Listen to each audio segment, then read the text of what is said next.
Assalamualaikum warahmatullahi wabarakatuh. Saya dari kelompok 1. Saya sendiri Ika Apriliani dan teman saya Elsa Nurfia Dewi, Nur Fitriani Hamzah, Sabaria Nurdiana. Materi kali ini akan saya bawakan tentang time and coordination. Untuk mengefisiensikan waktu, saya langsung saja kepada materinya. Logical clock dan sinkronisasi. Waktu adalah hal yang penting dalam sistem terdistribusi karena beberapa hal. Pertama, waktu adalah satuan akurasi untuk mengetahui kapan suatu peristiwa terjadi. Dibutuhkan sinkronisasi clock pada sistem dan di luar sistem. Sebagai contoh, transaksi e-commerce terjadi di komputer pengguna dan komputer bank. Kejadian tersebut haruslah dicatat waktu secara akurat untuk keperluan audit.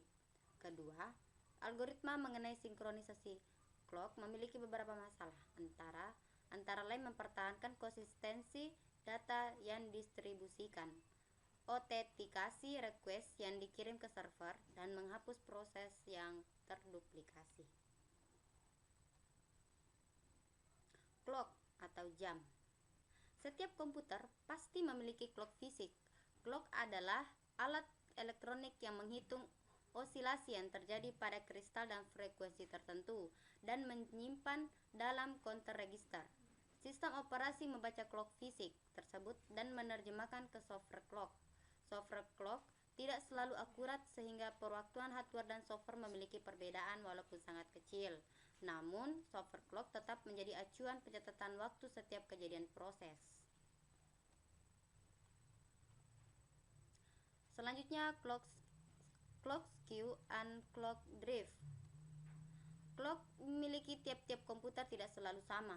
Perbedaan antara pembaca dua clock komputer berbeda disebut skew. Sedangkan perbedaan clock rate disebut clock drift. Pada clock fisik, osilasi frekuensi dan temperatur mempengaruhi perbedaan clock tiap komputer. Perbedaannya mungkin sangat kecil, tetapi akumulasi perbedaan tersebut dapat mencapai tahap yang bisa diamati dengan mata telanjang walaupun sudah disamakan nilainya. Selanjutnya, waktu universal terkoordinasi. Clock komputer dapat disinkronkan dengan clock luar yang akurasinya tinggi. Clock yang akurasi paling tinggi menggunakan osilator atom. Keluaran clock ini digunakan sebagai standar waktu internasional. Selanjutnya, sinkronisasi clock fisik. Untuk mengetahui kapan sebuah peristiwa terjadi secara akurat pada proses sistem terdistribusi, diperlukan sinkronisasi dengan sumber waktu dari luar, yang disebut sinkronisasi eksternal.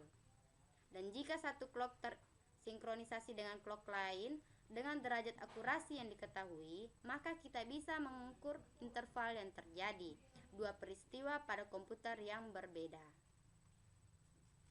Dalam sistem terdistribusi berbasis koordinasi, fokusnya adalah pada bagaimana koordinasi antara proses berlangsung. Aktivitas koordinasi tersebut antara lain: 1. Pengurutan event. Memori dan clock tidak tunggal. Tidak mungkin menyatakan urutan dua kejadian. Hanya dapat ditentukan partial ordering atau pengurutan sebagian. Relasi happen before, hukum sebab akibat. Begitu beberapa penjelasannya ada di bawah tentang koordinasi terdistribusi. Yang kedua, mutual exclusion. Pertama, pendekatan tersentralisasi. Salah satu proses dipilih sebagai koordinasi untuk mengatur entry ke CS menggunakan pesan request release untuk masuk ke CS. Menjamin mutanya dapat menjamin fairness. Jika koordinasi gagal, perlu dipilih kembali. Selanjutnya, pendekatan terdistribusi penuh. Untuk masuk ke CS, proses mengirimkan pesan request PI atau TS ke semua proses. Pengiriman reply oleh PI ke PK. Jika PI sedang berbeda di CS, reply ke PK ditunda. Jika PI tidak masuk ke CS, reply langsung dikirim ke PK. Jika PI akan masuk ke CS dan TS, maka reply ke PS ditunda. Menjamin mutenya, bebas deadlock dan starvation. Jumlah pesan maksimum 2 (n dikurang 1). Proses harus tahu identitas semua proses lain. Tidak berfungsi jika ada proses yang gagal. mengganggu proses lain yang tidak akan masuk ke CS. Selanjutnya, pendekatan token phasing. Menggunakan satu token beredar di antara proses. Hanya proses yang memiliki token saat itu yang dapat masuk ke CS. Syaratnya ada lingkaran logik yang menghubungkan suatu proses. Selanjutnya, atomisitas. Tiap situs memiliki koordinasi transaksi yang berfungsi menjamin atomitas eksekusi transaksi dengan cara: pertama, memulai eksekusi transaksi. Yang kedua, memecah menjadi beberapa subtransaksi dan mendistribusinya pada situs-situs yang cocok untuk dieksekusi.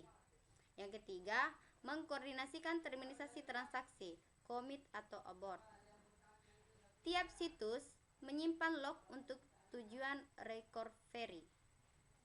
Selanjutnya, concurrency control.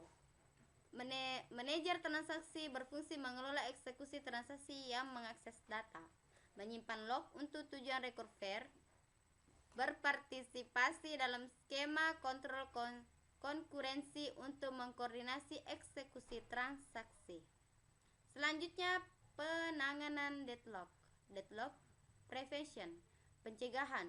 Faktor-faktor penyebab deadlock yang harus dicegah untuk terjadi 4 faktor harus dipenuhi: mutual exclusion, pemakaian resources, hold and wait, no preparation resource, circular wait. Jika salah satu bisa dicegah, maka deadlock pasti tidak terjadi. Selanjutnya, deadlock detection. Mencegah dan menghindari dari deadlock sulit dilakukan. Kurang efisiensi dan utilitas sistem sulit diterapkan. Tidak praktis, boros resources. Mengizinkan sistem untuk masuk ke state deadlock. Gunakan algoritma deteksi, skema recovery untuk mengembalikan ke safe states. Selanjutnya, algoritma pemilihan. Algoritma Bully adalah menurut Gracia Moliana 1982 algoritma yang mengizinkan proses mengalami crash pada saat terjadi pemilihan election, meskipun pengiriman pesan antar proses adalah reliable. Ada 3 tipe dalam algoritma ini, yaitu: 1. Election message, digunakan untuk pemberitahuan akan adanya pemilihan. Yang kedua, answer, menggunakan jawaban dari election message. Koordinator digunakan untuk memberitahukan identitas dari proses pemilihan. Sebuah proses dimulai dengan pemilihan ketika tidak memperhatikan melewati timeout saat coordination gagal. Ketika sebuah proses penerimaan pesan koordinasi proses tersebut akan men-set variabelnya menjadi elected. Selanjutnya, algoritma ring. Tujuan dari ini adalah untuk memilih sebuah proses tunggal yang disebut koordinator, yang merupakan proses dengan identifier terbesar. Awalnya, setiap proses ditandai sebagai non-peserta dalam pemilihan. Setiap proses bisa dimulai pemilih. Maksud saya, setiap proses bisa mulai pemilihan. Hasil dengan menandai dirinya sebagai salah satu peserta, menempatkan para identifier dalam pemilihan pesan dan mengirimnya kepada tetangga searah jarum jam. Sinkronisasi adalah proses pengaturan jalannya beberapa proses pada saat bersamaan. Secara garis besar, mungkin sinkronisasi adalah menyamakan suatu secara bersamaan. Sinkronisasi adalah suatu proses pengendalian akses dari sumber daya terbagi pakai oleh banyak thread sedemikian sehingga hanya satu thread yang dapat mengakses sumber daya tertentu pada waktu tertentu.